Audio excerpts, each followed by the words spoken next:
crews are hard at work on the Brynderwyn Hills. This critical lifeline to the north will reopen on Thursday for the Easter weekend before it closes again next Wednesday, allowing holidaymakers easy access to Northland for a long weekend.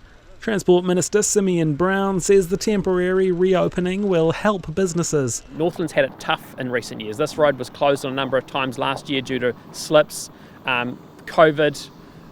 It's been a tough time for Northland, and so this is a compromise. I think it's the right decision. I pushed really hard for it to be able to open for over Easter because I know how important getting visitors and tourists to Northland is for that economy. Simeon Brown says he's satisfied with the agency's pace. My understanding is it's on schedule and on budget. There is a clear need to obviously get it finished as quickly as possible post-Easter. And my message to the agency is I'm expecting all projects across the country to be operating on time and on budget because we need to get things done in this country. But after all that work, Simeon Brown says the road will only last another decade.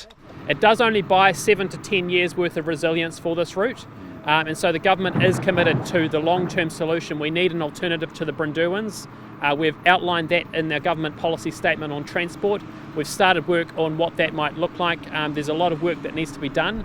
But ultimately, this is critical to ensuring there is a resilient route going north. He doesn't know when it'll happen or what it'll cost.